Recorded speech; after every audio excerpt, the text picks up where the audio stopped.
The United States presidential election of 2008 was the 56th quadrennial presidential election. It was held on Tuesday, November 4, 2008. Democratic Party nominee Senator Barack Obama and running mate Senator Joe Biden defeated Republican Party nominee Senator John McCain and running mate Governor Sarah Palin. McCain secured the Republican nomination by March 2008, but the Democratic nomination was marked by a sharp contest between Obama and initial frontrunner Senator Hillary Clinton, with Obama not securing the nomination until early June. Early campaigning had focused heavily on the Iraq War and the unpopularity of outgoing Republican President George W. Bush, but all candidates focused on domestic concerns as well, which grew more prominent as the economy experienced the onset of the Great Recession and a major financial crisis that peaked in September 2008. Obama would go on to win a decisive victory over McCain, winning both the popular vote and the Electoral College, with 365 electoral votes to McCain's 173. He received the largest percentage of the popular vote for a Democrat in nearly a half-century. Obama's successes in obtaining a major party's nomination and winning the general election were both firsts for an African American. Background: in 2004, President George W. Bush won re-election, defeating the Democratic nominee, Senator John Kerry. After Republican pickups in the House and Senate in the 2004 elections, Republicans maintained control of the executive and legislative branches of the federal government.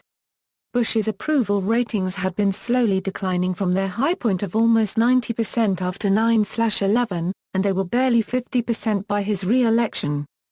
Although Bush was re-elected with a larger electoral college margin than in 2000, during his second term, Bush's approval rating dropped more quickly, with the Iraq War and the federal response to Hurricane Katrina in 2005 being most detrimental to the public's perception of his job performance. By September 2006, Bush's approval rating was below 40%, and in the November United States congressional elections 2006, Democrats gained the majority in both houses. Bush's approval ratings dropped for the last 2 years in office to the 25–37% range. Nominations: in the United States, there are two major political parties, the Democratic Party and the Republican Party. There are also several minor parties, usually called third parties, though most media and public focus is on the two major parties. Each major party hosts candidates who go through a nomination process to determine the presidential nominee for that party. The nomination process consists of primaries and caucuses, held by the 50 states, as well as Guam, Puerto Rico, Washington, D.C., U.S. Virgin Islands, American Samoa, and the Northern Mariana Islands.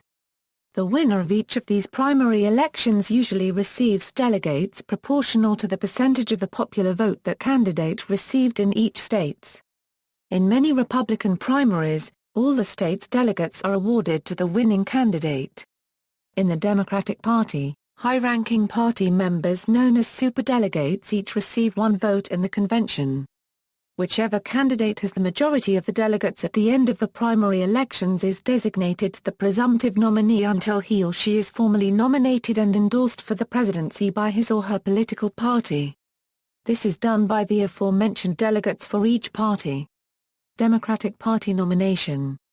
Candidates: Barack Obama, U.S. Senator from Illinois; Hillary Clinton, U.S. Senator from New York; John Edwards, former U.S. Senator from North Carolina; Bill Richardson, Governor of New Mexico; Dennis Kucinich, U.S. Representative from Ohio; Joe Biden, U.S. Senator from Delaware; Mike Gravel, former U.S. Senator from Alaska; Christopher Dodd, U.S. Senator from Connecticut; Evan Bayh, U.S. Senator from Indiana; Tom Vilsack, former Governor of Iowa.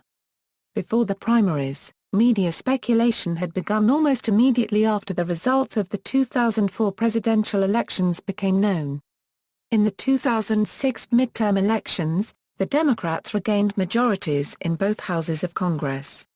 Early polls taken before anyone had announced a candidacy had shown Senators Hillary Clinton and Barack Obama as the most popular potential Democratic candidates. Nevertheless, the media speculated on several other candidates, including Al Gore, the runner-up in the 2000 election. John Kerry, the runner-up in the 2004 election. John Edwards, his running mate. Delaware Senator Joseph Biden. New Mexico Governor Bill Richardson. Iowa Governor Tom Vilsack. And Indiana Senator Evan Bayh. Edwards was one of the first to formally announce his candidacy for the presidency, on December 28, 2006. This run would be his second attempt at the presidency. Clinton announced intentions to run in the Democratic primaries on January 20, 2007. Obama announced his candidacy on February 10 in his home state of Illinois. None of the candidates received a significant bounce in their poll numbers after their official announcements. Through most of 2007, even after it was evident Al Gore would not run, John Edwards and Al Gore each hovered between the third and fourth place spots in the polls behind Clinton and Obama. Frontrunner status is dependent on the news agency reporting, and by October 2007, the consensus listed the three aforementioned candidates as leading the pack after several debate performances. The Washington Post listed Clinton, Edwards and Obama as the frontrunners, leading in polls and fundraising and well ahead of the other major candidates. Clinton led in nearly all nationwide opinion polling until January 2008. Comedian Stephen Colbert mounted his own campaign for the nomination in his home state of South Carolina, announcing it in October 2007. Public Opinion Strategies conducted a poll and found Colbert nationally in fifth place at 2.3% behind Joe Biden's 2.7%. Early primaries caucuses. The early primaries and caucuses are considered the most critical of nomination process. Most candidates lacking support drop out after doing poorly in the Iowa caucuses and New Hampshire primary, and these states' results often shift national preferences, according to historical polling data. The states that hold early primaries and caucuses are, chronologically, Iowa, New Hampshire, Nevada, and South Carolina. In 2008, Florida and Michigan moved their primaries into January against the Democratic Party's rules, and the results of these primaries were discounted and disputed until after the rest of the contests occurred. At the start of the year, support for Barack Obama began rising in the polls, passing Clinton for first place in Iowa. Obama ended up winning the Iowa caucus, with John Edwards coming in second and Clinton in third. Obama's win was fueled mostly by first-time caucus goers and independents and showed voters viewed him as the candidate of change. Iowa is viewed as the state that jump-started Obama's campaign and set him on track to win the nomination and the presidency. After the Iowa caucus, Joe Biden and Christopher Dodd withdrew from the nomination contest. Obama became the new frontrunner in New Hampshire when his poll numbers skyrocketed after his victory in Iowa. The Clinton campaign was struggling after a bad loss in Iowa and no strategy beyond the early primaries and caucuses. According to the Vancouver Sun, campaign strategists had mapped a victory scenario that envisioned the former First Lady wrapping up the Democratic presidential nomination by Super Tuesday on February 5. In what is considered a turning point for her campaign, Clinton had a strong performance at the St. Anselm College, ABC and Facebook debate several days before the New Hampshire primary as well as an emotional interview in a public broadcast live on TV. Clinton won that primary by 2% of the vote, contrary to the predictions of pollsters who consistently had her trailing Obama for a few days up to the primary date. On January 30, 2008, after placing in third in the New Hampshire and South Carolina primaries, Edwards announced that he was suspending his campaign for the presidency, but he did not initially endorse any remaining candidate. Super Tuesday occurred on February 5, 2008, during which the largest ever number of simultaneous state primary elections was held. Super Tuesday ended up leaving the Democrats in a virtual tie, with Obama amassing 847 delegates to Clinton's 834 from the 23 states that held Democratic primaries. Earlier, on February 3 on the UCLA campus, celebrities Oprah Winfrey, Caroline Kennedy and Stevie Wonder, among others, made appearances to show support for Barack Obama in a rally led by Michelle Obama. In addition, California Governor Arnold Schwarzenegger's wife at the time, Maria Shriver, endorsed Obama. California was one of the Super Tuesday states that were rich in delegates. Obama trailed in the California polling by an average of 6.0% before the primary. He ended up losing the state by 8.3%. Some analysts cited a large Latino turnout that voted for Clinton as the deciding factor. Louisiana, Nebraska, Hawaii, Wisconsin, U.S. Virgin Islands, the District of Columbia, Maryland, and Virginia primaries and the Washington and Maine caucuses all took place after Super Tuesday in February. Obama won all of them, giving him 10 consecutive victories after Super Tuesday. Ohio, Texas, and Pennsylvania. On March 4, Hillary Clinton carried Ohio and Rhode Island in the Democratic primaries. Some considered these wins, especially Ohio, a surprise upset, although she led in the polling averages in both states. She also carried the primary in Texas, but Obama won the Texas caucuses held the same day and netted more delegates from the state than Clinton. Only one state held a primary in April. This was Pennsylvania, on April 22. Although Obama made a strong effort to win Pennsylvania, Hillary Clinton won the primary by nearly 10%, with approximately 55% of the vote. Obama had outspent Clinton 3-1 in Pennsylvania, but his comment at a San Francisco fundraiser that small-town Americans cling to guns and religion drew sharp criticism from the Clinton campaign and may have hurt his chances in the Keystone State. In addition, Clinton had several advantages in Pennsylvania. Throughout the primary process, she relied on the support of older, white, working-class voters. Pennsylvania held a closed primary, which means that only registered Democrats could vote, and, according to Ron Elving of NPR, the established Democratic electorate was older, whiter, more Catholic and more working class than in most of the primaries to date. After Pennsylvania, Obama had a higher number of delegates and popular votes than Clinton did and was still in a stronger position to win the nomination. Clinton, however, had received the endorsement of more superdelegates than Obama. Indiana and North Carolina. On May 6, North Carolina and Indiana held their Democratic presidential primaries. Clinton and Obama campaigned aggressively there before the voting took place. The candidates acknowledged the importance of these primaries and said they were turning point states that could make or break either of their campaigns. Polling had shown Obama a few points ahead in North Carolina and Clinton similarly leading in Indiana. In the actual results, Obama outperformed the polls by several points in both states, winning by a significant margin in North Carolina and losing by only 1.1% in Indiana. After these primaries, most pundits declared that it had become increasingly improbable, if not impossible, for Clinton to win the nomination. The small win in Indiana barely kept her campaign alive for the next month. Although she did manage to win the majority of the remaining primaries and delegates, it was not enough to overcome Obama's substantial delegate lead.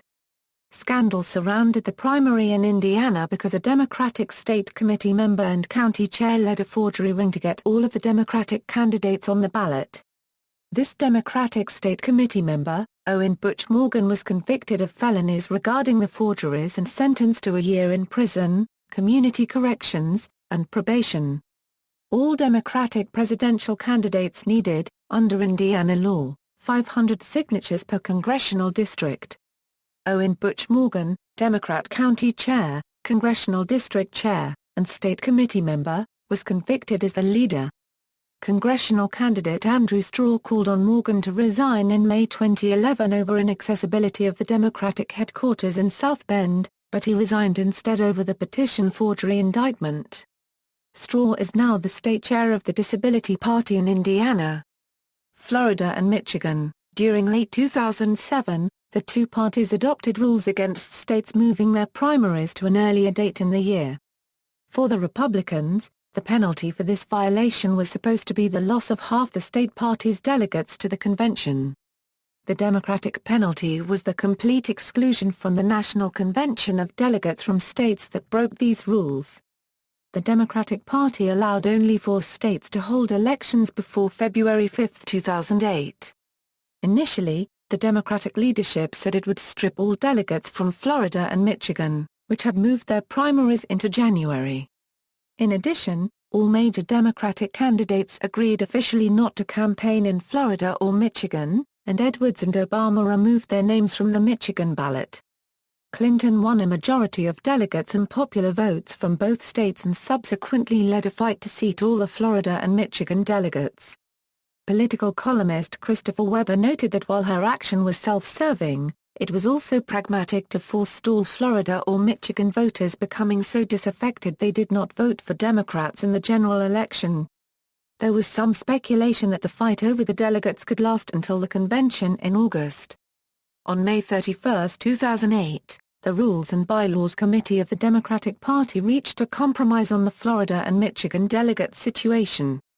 The committee decided to seat delegates from Michigan and Florida at the convention in August, but to only award each a half vote. Clinching the nomination. Technically, the nomination process for major political parties continues through June of election year. In previous cycles, the candidates were effectively chosen by the end of the March primaries.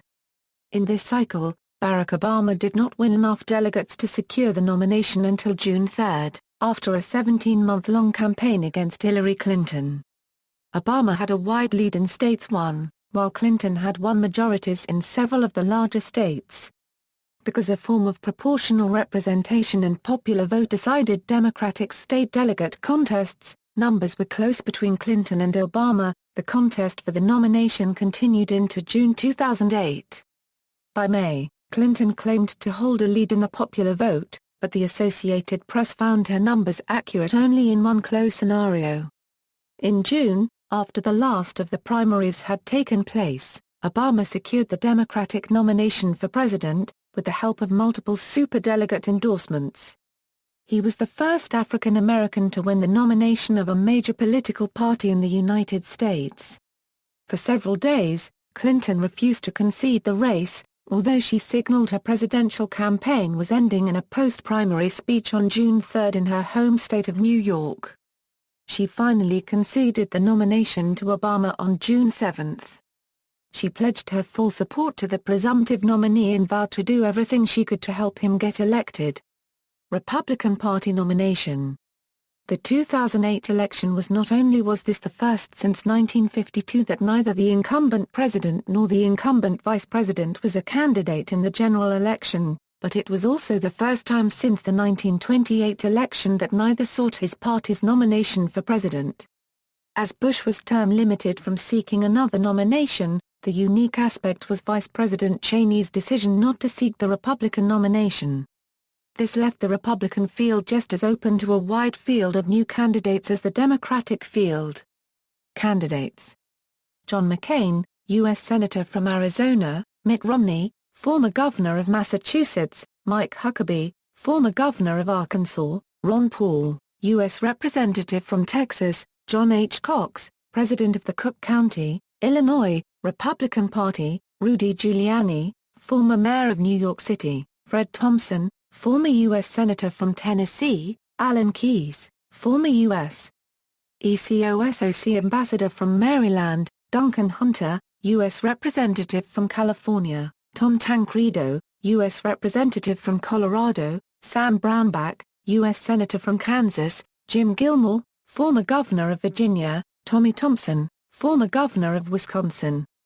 Before the primaries, immediately after the 2006 midterm elections, media pundits began speculating, as they did about the Democrats, about potential Republican candidates for president in 2008.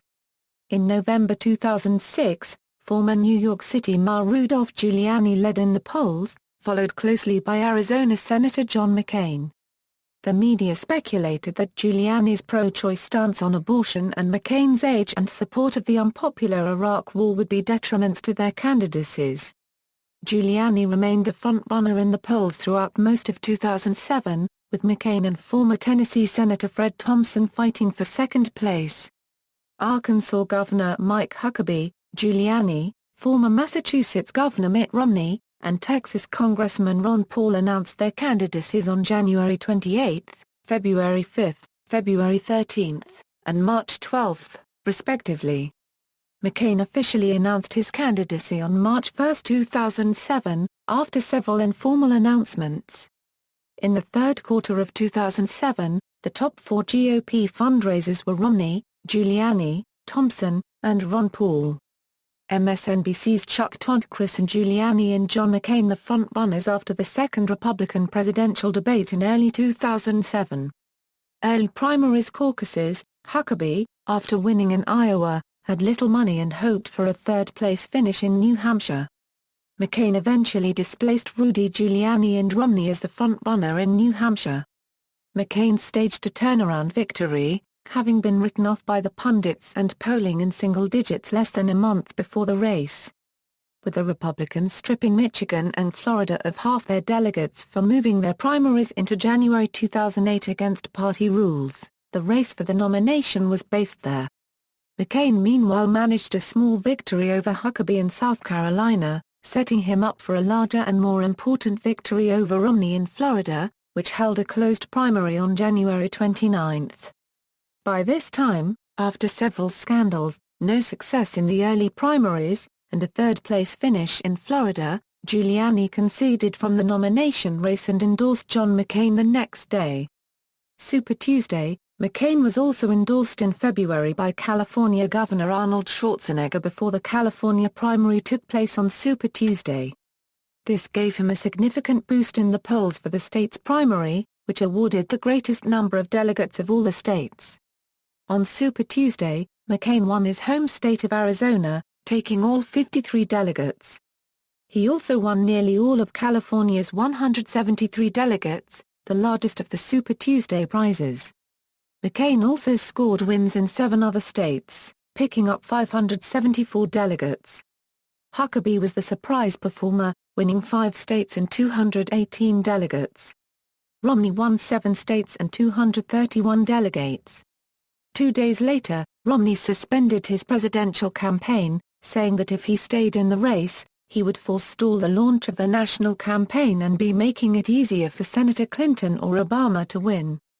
His departure left Huckabee and Paul as McCain's only major challengers in the remaining primaries and caucuses. Romney endorsed McCain on February 14. Louisiana, Washington, Kansas, Wisconsin, and Washington held primaries in February after Super Tuesday. Despite McCain picking up big victories, Huckabee won Louisiana and Kansas. McCain narrowly carried the Washington caucuses over Huckabee and Paul, who amassed a large showing. The Virgin Islands and Puerto Rico closed February for the Republicans. After Super Tuesday, John McCain had become the clear frontrunner, but by the end of February, he still had not acquired enough delegates to secure the nomination. In March, John McCain clinched the Republican nomination after sweeping all 4 primaries, Texas, Ohio, Vermont, and Rhode Island, putting him over the top of the 1,191 delegates required to win the GOP nomination. Mike Huckabee then conceded the race to McCain, leaving Ron Paul, who had just 16 delegates, as his only remaining opponent. Other nominations. Along with the Democratic and Republican parties, 3 other parties nominated candidates with ballot access in enough states to win the minimum 270 electoral votes needed to win the election. These were the Constitution Party, the Green Party, and the Libertarian Party. In addition, independent candidate Ralph Nader ran his own campaign. The Constitution Party nominated writer, pastor, and conservative talk show host Chuck Baldwin for president, and attorney Darrell Castle of Tennessee for vice president. While campaigning, Baldwin voiced his opposition to the Iraq War, the 16th Amendment, Roe v. Wade, the IRS, and the Federal Reserve. The Green Party nominated former Democratic Congresswoman Cynthia McKinney of Georgia for president, and political activist Rosa Clement from New York for vice president. McKinney campaigned on a platform that supported single-payer universal health care, the withdrawal of American troops from Iraq and Afghanistan, reparations for African Americans, and the creation of a Department of Peace. The Libertarian Party nominated former Republican Congressman Bob Barr of Georgia for president, and his former rival for the Libertarian nomination Wayne Allen Root of Nevada, for vice president. During the 2008 presidential campaign, Barr advocated a reworking or abolishment of the income tax and opposed the war in Iraq and the Patriot Act. Candidates Gallery. Party conventions. April 23, 26, 2008, 2008 Constitution Party National Convention held in Kansas City, Missouri.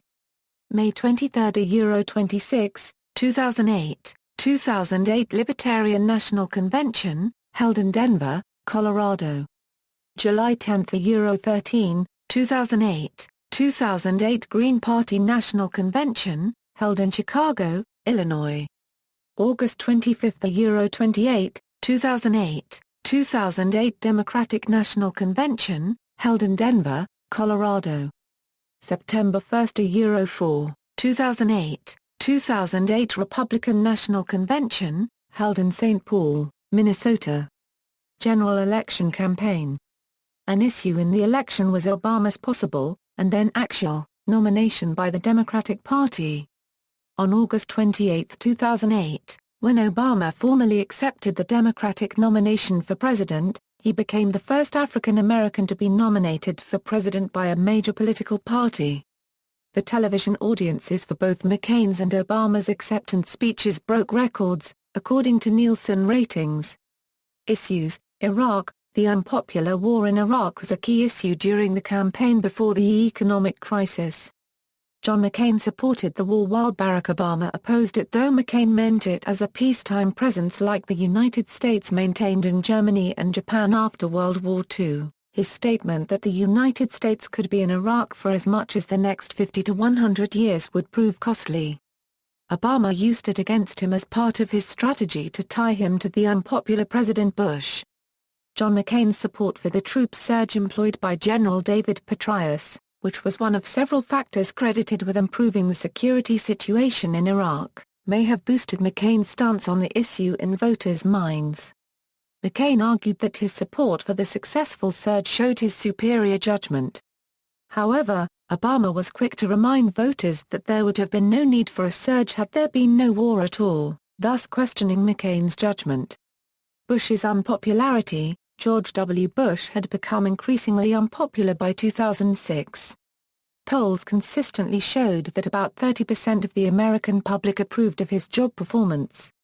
In March 2008, Bush endorsed McCain at the White House, but Bush did not make a single appearance for McCain during the campaign. Bush appeared at the 2008 GOP convention only through a live video broadcast. He chose not to appear in person due to disaster events in the Gulf of Mexico in the aftermath of Hurricane Gustav. Although he supported the war in Iraq, McCain made an effort to show that he had disagreed with Bush on many other key issues such as climate change.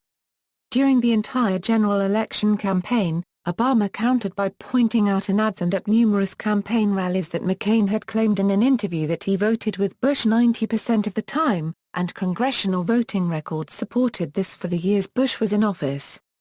Change versus experience. Before the Democratic primaries began, the dichotomy of change versus experience had already become a common theme in the presidential campaign, with Senator Hillary Clinton positioning herself as the candidate with experience and Obama embracing the characterization as the candidate most able to bring change to Washington. Before the official launch of her campaign, aides for Clinton were already planning to position her as the change candidate, as strategist Mark Penn made clear in an October 2006 memo titled The Plan. In his presidential run announcement, Obama framed his candidacy by emphasizing that Washington must change. In response to this, Clinton adopted her experience as a major campaign theme. By early and mid-2007, polls regularly found voters identifying Clinton as the more experienced candidate and Obama as the fresh, or new candidate. Exit polls on Super Tuesday found that Obama won voters who thought that the ability to bring change was the most important quality in a candidate, who made up a majority of the Democratic electorate. By a margin of about 2-1, Clinton was able to make up for this deficiency by an almost total domination among voters who thought experience was the most important quality. These margins generally remained the same until Obama clinched a Democratic nomination on June 3. Obama's promised universal health care, full employment, a green America, and an America respected instead of feared by its enemies. He used new media to form a bond with his supporters, which helped him appeal to the youth audience's need to feel special, in the know, empowered and special. This was best displayed in his text message announcement of Joe Biden as the vice presidential candidate. He has also declared, in his book The Audacity of Hope, that he did not experience a religious upbringing. Rather, he developed his faith due to the church's ability to motivate social change. Biden wrote, "This is best exemplified in his 50-state strategy, where he campaigned in states that historically would never vote for a Democrat." The 2008 presidential election saw a large youth turnout, up to 51%. John McCain quickly adopted similar campaign themes against Obama at the start of the general election campaign. Polls regularly found the general electorate as a whole divided more evenly between change and experience as candidate qualities than the Democratic primary electorate, which split in favor of change by a nearly 2-1 margin. Advantages for McCain and Obama on experience and the ability to bring change, respectively, remained steady through the November 4 election. However, final pre-election polling found that voters considered Obama's inexperience less of an impediment than McCain's association with sitting President George W. Bush, an association which was rhetorically framed by the Obama campaign throughout the election season as more of the same. McCain appeared to undercut his line of attack by picking first-term Alaska Governor Sarah Palin to be his running mate. Palin had been governor only since 2006, and before that had been a council member and mayor of Wasilla. Nonetheless, she excited much of the conservative base of the GOP with her speech at the 2008 Republican National Convention, a group that was initially lukewarm toward McCain's candidacy. However, media interviews suggested that Palin lacked knowledge on certain key issues, and they cast doubt among many voters about her qualifications to be vice president or president. Because of Palin's conservative views, there was also concern that she would alienate independents and moderates, two groups that pundits observed McCain would need to win the election. Economy. Polls taken in the last few months of the presidential campaign and exit polls conducted on Election Day showed the economy as the top concern for voters. In the fall of 2008, many news sources were reporting that the economy was suffering its most serious downturn since the Great Depression. During this period, John McCain's election prospects fell with several politically costly comments about the economy. On August 20, John McCain said in an interview with Politico that he was uncertain how many houses he and his wife, Cindy, owned. "I think I'll have my staff get to you." Both on the stump and in Obama's political ad, 7, the gaffe was used to portray McCain as unable to relate to the concerns of ordinary Americans.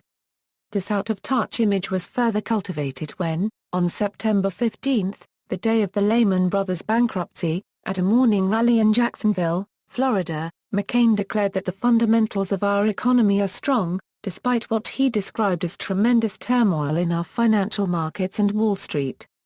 With the perception among voters to the contrary, the comment appeared to cost McCain politically.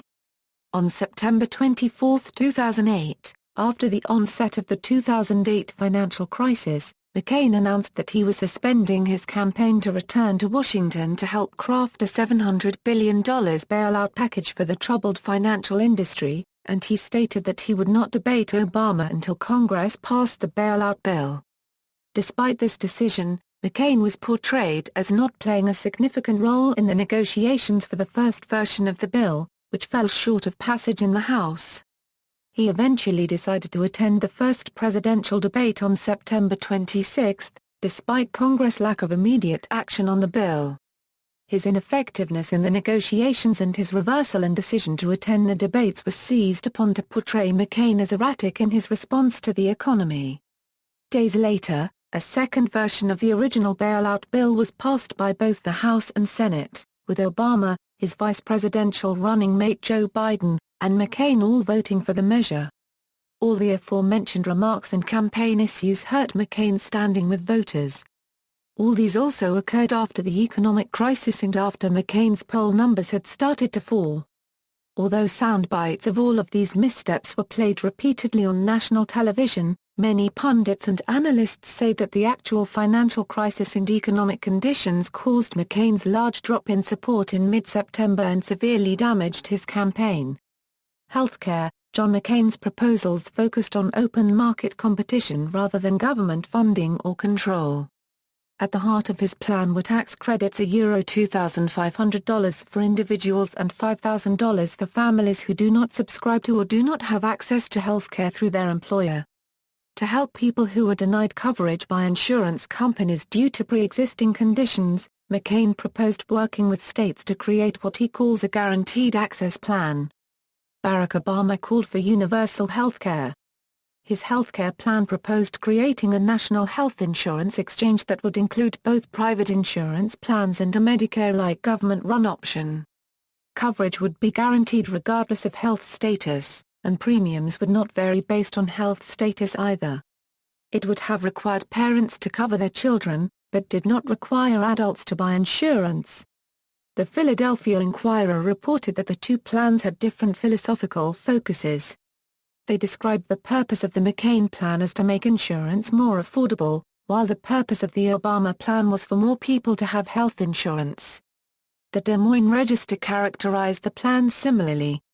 The Commonwealth Fund concluded that, compared with McCain's approach, Obama's plan could provide more people with affordable health insurance that covers essential services, achieve greater equity in access to care, realize efficiencies and cost savings in the provision of coverage and delivery of care, and redirect incentives to improve quality.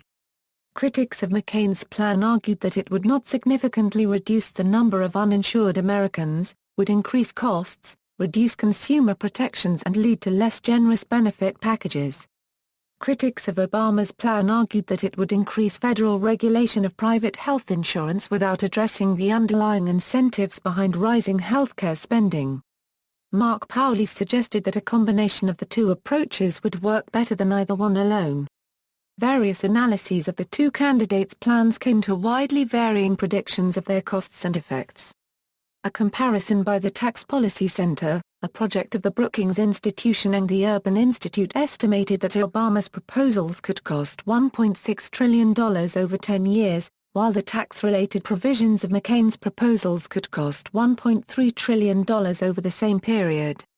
A comparison by the Lewin Group, a subsidiary of United Health Group, published in October 2008, found that the McCain plan would reduce the number of uninsured by 21.1 million and cost $2.05 trillion over 10 years, while the Obama plan would reduce the uninsured by 26.6 million and increase federal spending by $1.17 trillion over the same period. Estimates prepared by HSN Networks found that the McCain plan would reduce the uninsured by 27.5 million at an annual cost of $287 billion. And the Obama plan would reduce the uninsured by 25.5 million at an annual cost of $452 billion. A poll released in early November 2008, found that voters supporting Obama listed healthcare as their second priority. Voters supporting McCain listed it as fourth, tied with the war in Iraq. Affordability was the primary healthcare priority among both sets of voters. Obama voters were more likely than McCain voters to believe government can do much about healthcare costs. Race. In an October 17, 2008, NBC News Wall Street Journal poll of registered voters, 2% said race made them more likely to vote for Barack Obama, 4% said it made them less likely to do so, and 2% were not sure. The other 92% of respondents said race was not a major factor in their vote. A July 18, 2008, NBC News Wall Street Journal poll showed that 20% of African American registered voters and 8% of white registered voters considered race the single most important factor when voting. This percentage increased in both groups from previous polls. A June 6, 2008, NBC News Wall Street Journal poll showed that 17% were enthusiastic about Obama being the first African American president, 70% were comfortable or indifferent, and 13% had reservations or were uncomfortable. Obama generally avoided racial issues in his campaign. He would often place white people behind him when in a hall speaking to a large black group in order to avoid racial imagery. On June 11, 2008, Fox News Channel used the phrase outraged liberals Stop picking on Obama's baby mama in an on-screen graphic in a discussion as to whether U.S. presidential candidate Barack Obama's wife, Michelle, was being unfairly criticized. A senior vice president of programming at Fox said in a statement that a producer exercised poor judgment during the segment. There were also attempts to interpret a fist tap as either a racial move, or a terrorist fist jab. Debates. The Commission on Presidential Debates announced 4 debates. September 26, the first presidential debate took place at the University of Mississippi. The central issues debated were supposed to be foreign policy and national security. However, due to the economic climate, some questions appeared on this topic. The debate was formatted into 9 9-minute segments, and the moderator, Jim Lehrer of PBS, introduced the topics. October 2, the vice presidential debate was hosted at Washington University in St. Louis, and was moderated by Gwenethil of PBS. October 7, the second presidential debate took place at Belmont University. It was a town meeting format debate moderated by NBC News anchor Tom Brokaw, and addressed issues raised by members of the audience, particularly the economy. October 15, the third and final presidential debate was hosted at Hofstra University. It focused on domestic and economic policy. Like the first presidential debate, it was formatted into segments, with moderator Bob Schieffer introducing the topics. Another debate was sponsored by the Columbia University Political Union and took place there on October 19. All candidates who could theoretically win the 270 electoral votes needed to win the election were invited, and Ralph Nader, Cynthia McKinney, and Chuck Baldwin agreed to attend.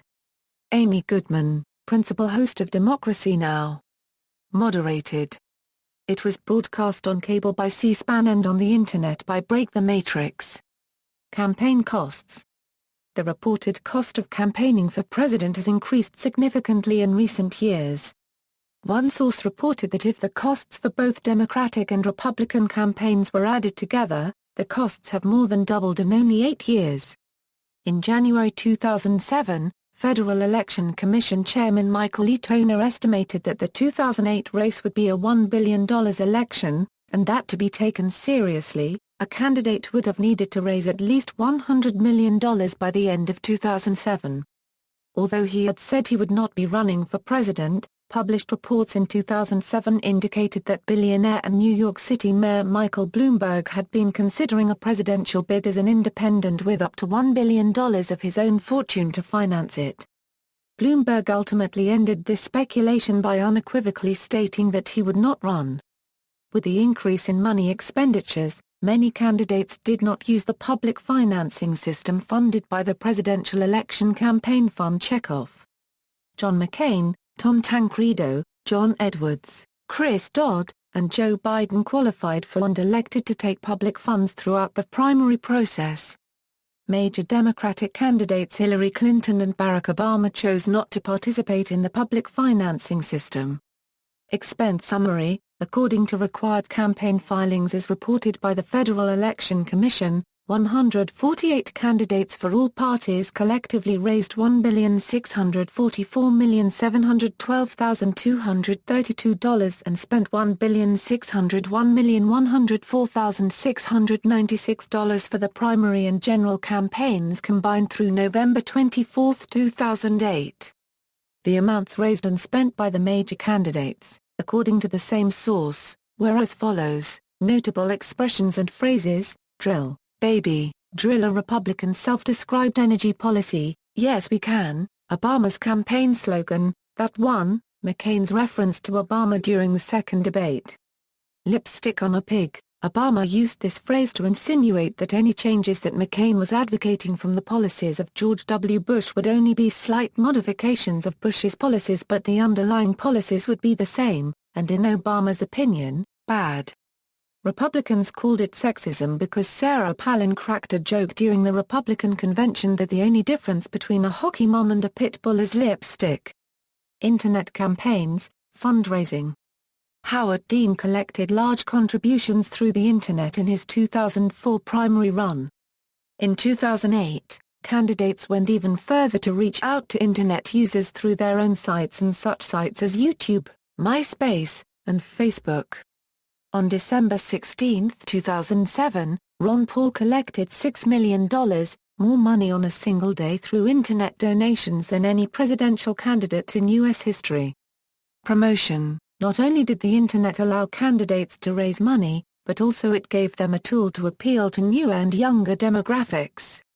Political pundits were now evaluating candidates based on their social media following. Senator Barack Obama's victory is credited to his competitive edge in social media and Internet following. Obama had over 2 million American supporters on Facebook and 100,000 followers on Twitter, while McCain attracted only 600,000 Facebook supporters and 4,600 followers on Twitter. Obama's YouTube channel held 115,000 subscribers and more than 97 million video views. Obama had maintained a similar advantage over Senator Hillary Clinton in the Democratic primary. Obama's edge in social media was crucial to the election outcome. According to a study by the Pew Internet and American Life Project, 35% of Americans relied on online video for election news. 10% of Americans used social networking sites to learn about the election. The 2008 election showed huge increases in Internet use. Another study done after the election gave a lot of insight on young voters. 37% of Americans ages 18-24 got election news from social networking sites. Almost a quarter of Americans saw something about the election in an online video. YouTube and other online video outlets allowed candidates to advertise in ways like never before. Social media allowed voters to share their voting experience. On November 5, 2008 at 10:30 p.m., 4.9 million Facebook users had already posted an announcement that they had voted, simply by checking a box on the site. Various websites allowed voters to share concerns over voting malfunctions, ballot shortages and other problems. Social media and the Internet provided a new and interactive voting experience. Democratic Party candidate Barack Obama created a broad popular movement and a new method of campaigning by courting and mobilizing activists, donations, and voters through the Internet. It was part of a campaign that mobilized grassroots workers in every state. Obama also set fundraising records in more than 1 month by gaining support from a record-breaking number of individual small donors. Anonymous and semi-anonymous smear campaigns, traditionally done with flyers and push-calling, also spread to the Internet. Organizations specializing in the production and distribution of viral material, such as Brave New Films, emerged. Such organizations have been said to be having a growing influence on American politics. News. YouTube was considered to be a valuable asset for free advertising. Joe Trippi, the manager of Howard Dean's presidential campaign, claimed that Obama's YouTube campaign material was watched for 14.5 million hours, a viewing that would have cost $47 million for broadcast television. YouTube and other online video outlets allowed candidates to advertise in ways like never before. The percentage of Americans who regularly rely on the Internet for campaign news almost doubled from 2004 to 2008, according to a 2008 study from the Pew Research Center. The percentage of Americans who relied on traditional news sources was either stagnant or declining. A 2011 study by Ad Age magazine shows that 39% of voting-age social media users repost and share political messages. The study also recorded 1/3 of Facebook friends opening video or article links. The 2008 election was a catalyst for Internet use in American politics. Jay Summit, a writer at Ad Age magazine, predicted the 2012 election to be the most participatory election in our nation's history, because of social media. Controversies. Voter suppression. Some pre-election controversies in the election revolved around challenges to voter registration lists, involving techniques such as caging lists alleged to constitute voter suppression. Allegations of voter list purges using unlawful criteria caused controversy in at least 6 swing states: Colorado, Indiana, Ohio, Michigan, Nevada and North Carolina. On October 5, 2008, the Republican Lieutenant Governor of Montana, John Bollinger, accused the Montana Republican Party of vote caging to purge 6,000 voters from 3 counties which trend Democratic. Allegations arose in Michigan that the Republican Party planned to challenge the eligibility of voters based on lists of foreclosed homes. The campaign of Democratic presidential nominee Barack Obama filed a lawsuit challenging this. The House Judiciary Committee wrote to the Department of Justice requesting an investigation. Virginia election authorities were ordered by a federal judge to preserve late arriving absentee ballots sent by active duty military personnel following a suit by the McCain campaign. It alleged that the state sent absentee ballots late to service members. According to federal law, absentee ballots must be mailed to troops in foreign countries at least 45 days before an election. The charge against Virginia was that the ballots were not printed until after the deadline and therefore were mailed late to soldiers abroad. Guam's 173,000 residents are U.S. citizens, and must obey U.S. laws passed in Washington, yet they have neither a voting member of Congress, nor votes in the Electoral College. Since 1980, they have held a straw poll for president at the same time as the U.S. national elections. In 2007, Guam's legislature voted to move the straw poll up to September to draw attention to the choices of Guam's population and their continued disfranchisement, but the governor vetoed the bill. Obama won the 2008 Guam straw poll with 20,120 votes to McCain's 11,940. Libertarian candidate Bob Barr filed a lawsuit in Texas to have Obama and McCain removed from the ballot in that state. His campaign alleged that both the candidates had missed the August 26 deadline to file, and were present on the ballot contrary to Texas election law. Neither candidate at the time of the deadline had been confirmed as the candidate for their respective parties. The Texas Supreme Court dismissed the lawsuit without explanation. In Ohio, identified by both parties as a key state, allegations surfaced from both Republicans and Democrats that individuals from out of state were moving to the state temporarily and attempting to vote despite not meeting the state's requirement of permanent residency for more than 29 days. The Franklin County Board of Elections referred 55 cases of possible voting irregularities to the local prosecutor. 3 groups attracted particular notice: Vote from Home, Vote Today Ohio, and Drop Everything and Come to Ohio. Vote from Home attracted the most attention when 13 of the group's members moved to the same location in eastern Columbus. Members of the group organized by Mark Gustafson, including several Marshall and Rhodes scholars studying at Oxford University, settled with Franklin County Prosecutor Ron O'Brien to have their challenged ballots withdrawn. The Obama campaign and others alleged that members of the McCain campaign had also voted without properly establishing residency. Since 1953, only 6 people in Ohio have gone to prison for illegal voting. Media bias: Republicans leveled significant criticism in media outlets' coverage of the presidential election season.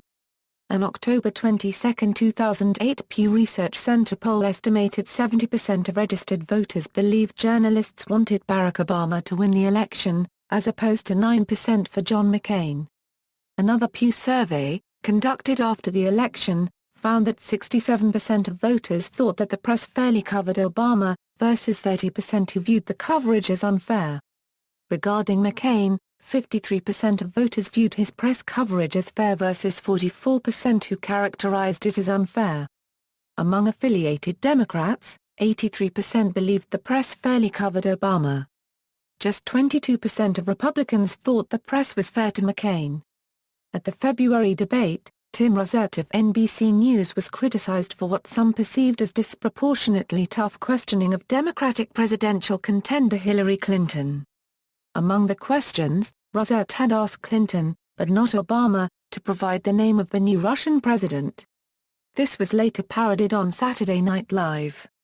In October 2007, liberal commentators accused Rosett of harassing Clinton over the issue of supporting driver's licenses for illegal immigrants.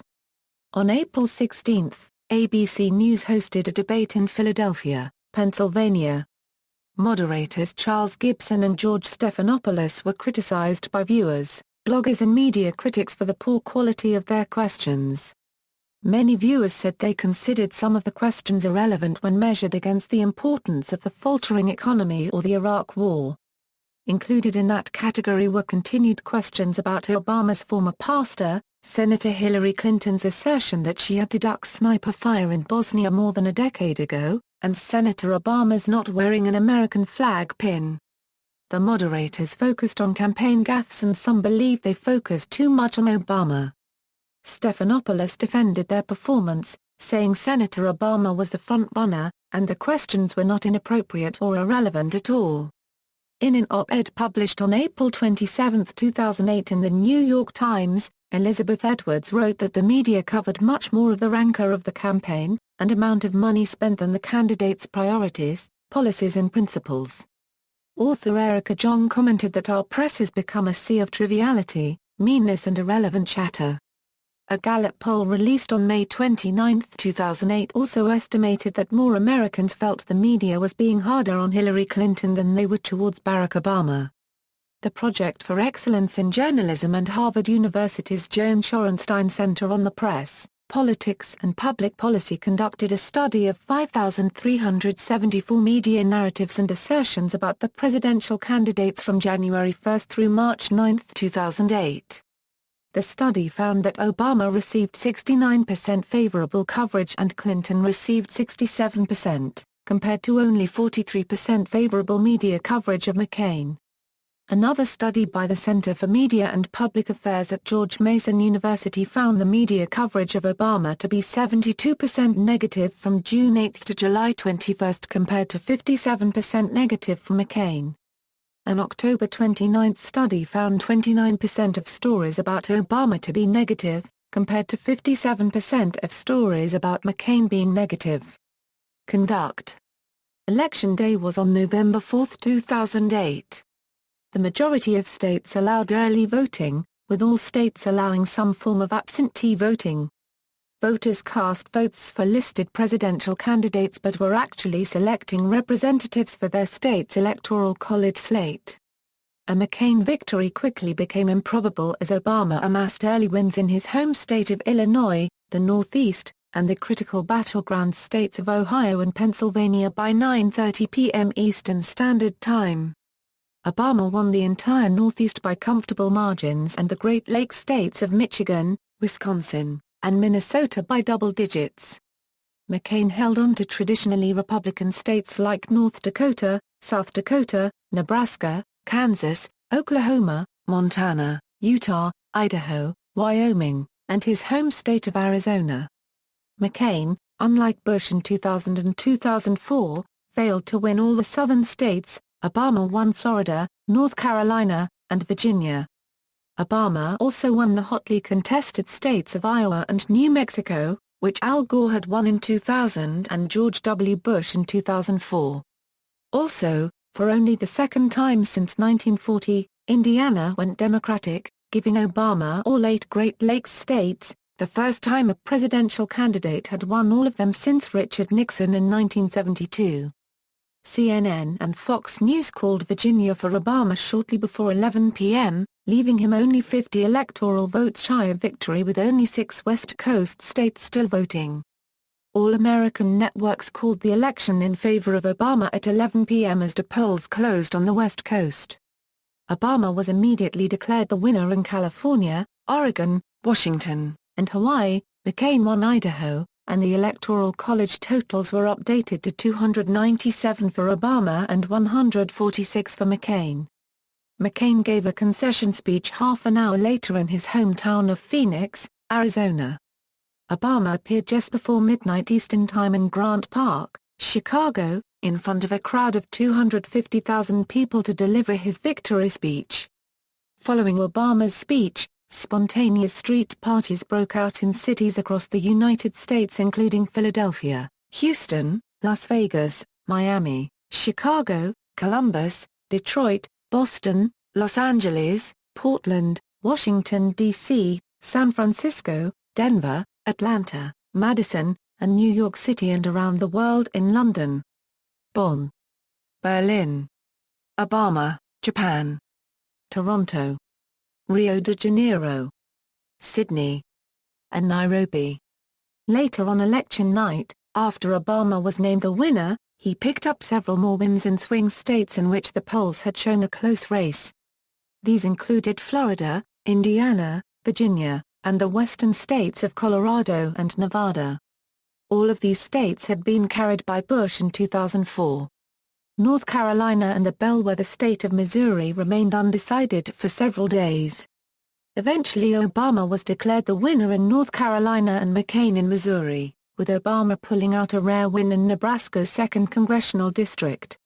This put the projected electoral vote count at 365 for Obama and 173 for McCain. Obama's victories in the popular swing states of Florida, Ohio, Pennsylvania, North Carolina, and Virginia contributed to his decisive win. The presidential electors cast their ballots for president and vice president, and Congress tallied these votes on January 8, 2009. Turnout. The voter turnout for this election was broadly predicted to be high by American standards, and a record number of votes were cast. The final tally of total votes counted was 131.3 million, compared to 122.3 million in 2004. Expressed as a percentage of eligible voters, 131.2 million votes could reflect a turnout as high as 63.0% of eligible voters, which would be the highest since 1960. This 63.0% turnout rate is based on an estimated eligible voter population of 208,323,000. Another estimate puts the eligible voter population at 213,313,508, resulting in a turnout rate of 61.6%, which would be the highest turnout rate since 1968.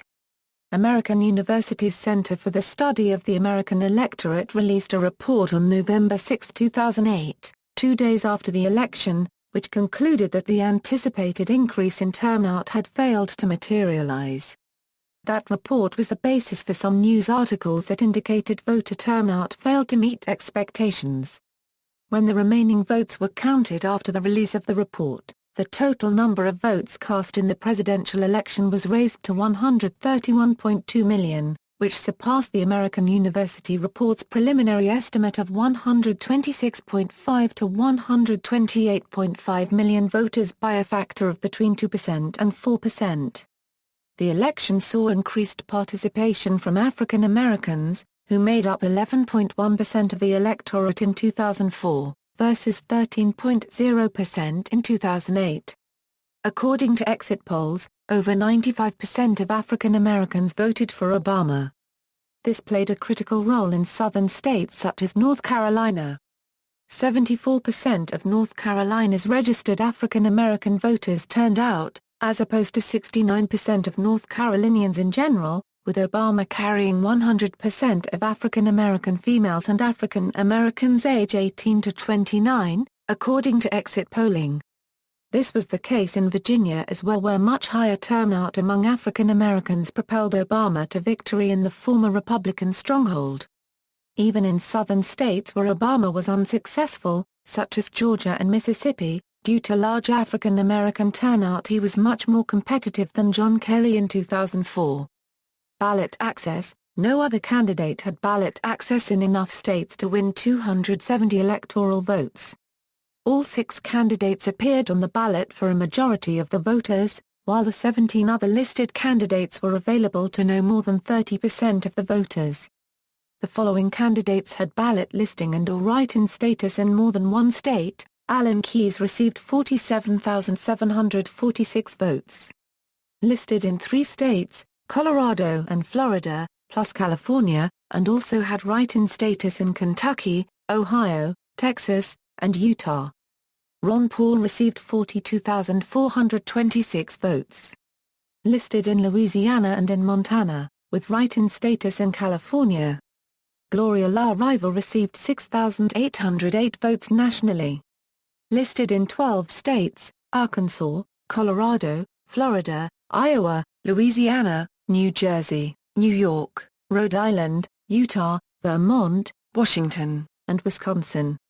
Brian Moore received 6,538 votes. Listed in 8 states, Colorado, Florida, Iowa, New Jersey, Ohio, and Wisconsin, and Tennessee and Vermont. He also filed for write-in status in 17 other states: Alaska, Connecticut, Illinois, Indiana, Kansas, Kentucky, Michigan, Minnesota, Montana, New York, North Carolina, Oregon, Texas, Utah, Virginia, Washington, and Wyoming. Rankin Cubed Calero received 5,151 votes. Listed in 10 states. He was listed by name in Delaware, Minnesota, New Jersey, New York, and Vermont. James Harris was listed as his stand-in in Colorado, Florida, Iowa, Louisiana, and Washington, and also had write-in status in California. Charles J. received 2,422 votes. Listed in Colorado and Florida, and in Tennessee, with write-in status in Arizona, Montana, and Utah. Tom Stevens received 755 votes. Listed in Colorado and Florida. Gina Monson received 653 votes. Listed in Colorado, Florida, and Louisiana. Jonathan Allen received 483 votes. Listed only in Colorado, with write-in status in Arizona, Georgia, Montana, Texas, and other states. The following candidates were listed on the ballot in only one state: Richard Duncan Ohio. 3,905 votes. John Joseph Palachuk Illinois. 1,149 votes.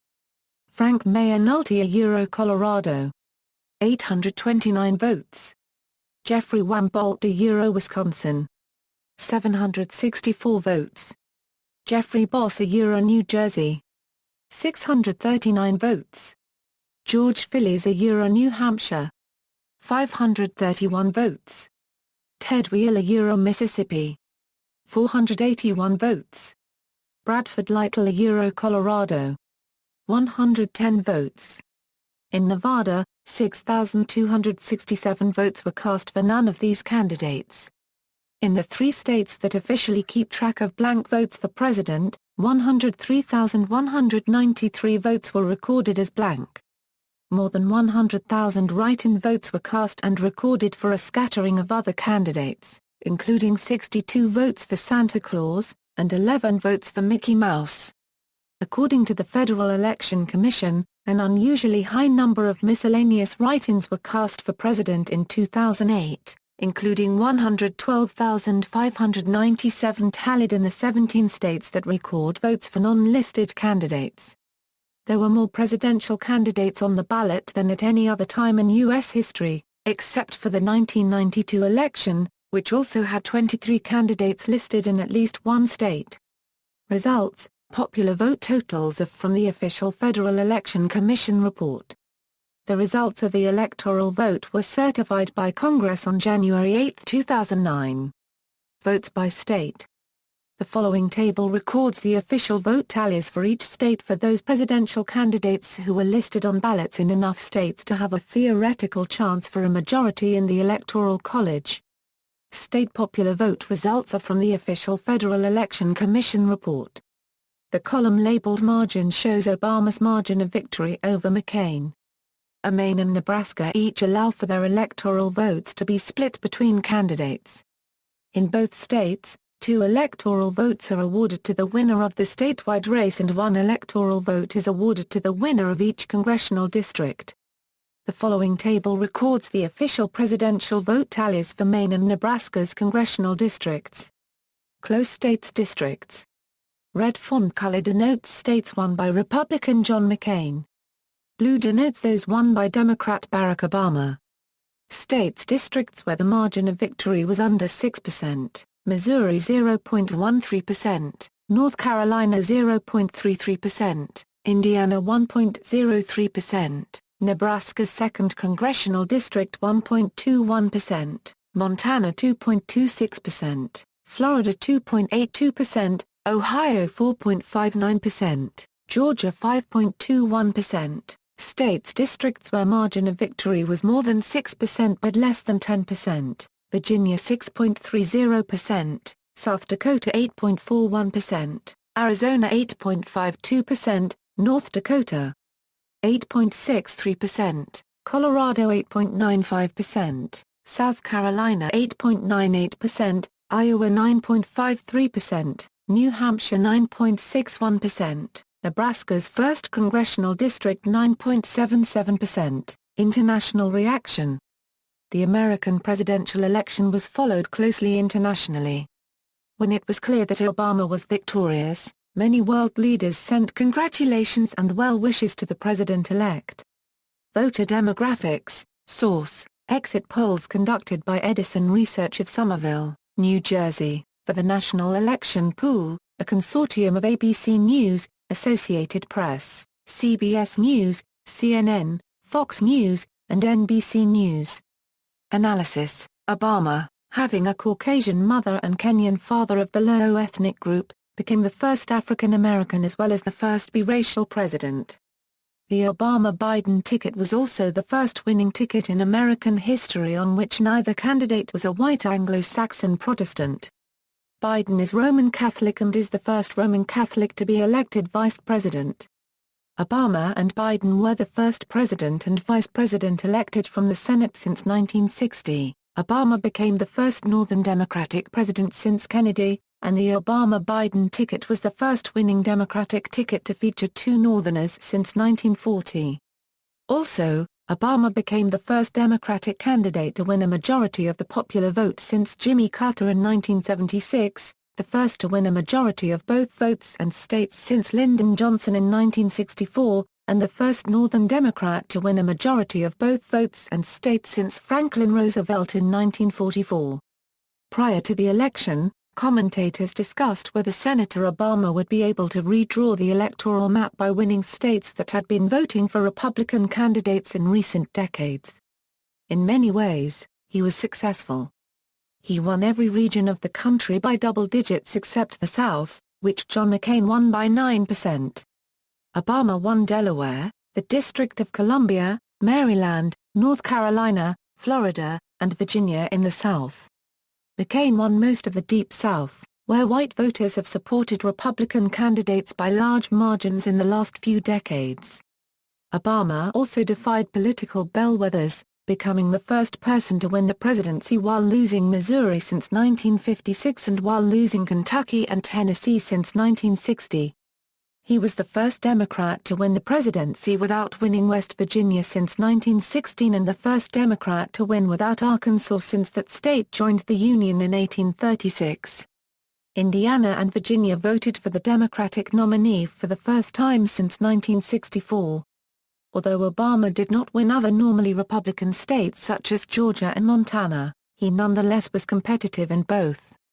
He lost Montana by just under 3% and Georgia by slightly more than 5%. Also notably, Barack Obama won all of the 2004 swing states by a margin of 8.5% or more except for Ohio, which the Democrat carried by 4.5%. Obama was the first presidential candidate to split the electoral votes from Nebraska. Together with Maine, which has not yet split its electoral votes, Nebraska is one of two states that split their electoral votes, two going to the statewide popular vote winner and the rest going to the winner of each respective congressional district. Obama won the electoral vote from Nebraska's 2nd Congressional District, which contains the city of Omaha. Nebraska's other 4 electoral votes went to John McCain. This election exhibited the continuation of some of the polarization trends evident in the 2000 and 2004 elections. McCain won whites 55 to 43%, while Obama won blacks 95 to 4%, Hispanics 67 to 31%, and Asians 62 to 35%. Voters aged 18 €29 voted for Obama by 66 €32%, while elderly voters backed McCain 53 €45%. The 25-year age gap between McCain and Obama was the widest in U.S. presidential election history among the top 2 candidates. The 2008 presidential election featured the rise of data journalism in the coverage of politics. Nate Silver, of 538.com, correctly predicted the outcome of 49 of the 50 states and all 35 Senate races. See also, Barack Obama religion conspiracy theories, Barack Obama citizenship conspiracy theories, Canada and the 2008 United States presidential election, history of the United States, first inauguration of Barack Obama, newspaper endorsements in the United States presidential election, 2008, presidential transition of Barack Obama, United States gubernatorial elections, 2008, United States House elections, 2008, United States Senate elections, 2008, United States third-party and independent presidential candidates, 2008, opinion polling, nationwide opinion polling for the United States presidential election, 2008, statewide opinion polling for the United States presidential election, 2008, international opinion polling for the United States presidential election, 2008, scientific forecasts, 538.com, references. Further reading. External links, United States presidential election, 2008 at DMOZ, Beyond Red and Blue, 7 Ways to View the Presidential Election Euro from Scientific American, campaign commercials from the 2008 election, How Close Was the 2008 Election? Michael Shepard, Massachusetts Institute of Technology, U.S. Election 2008 Web Monitor, 2008 Electoral Map, Behind the Results, USA Today Election Coverage, Joseph Crispino, The U.S. South and the 2008 Election, Southern Spaces, December 11, 2008.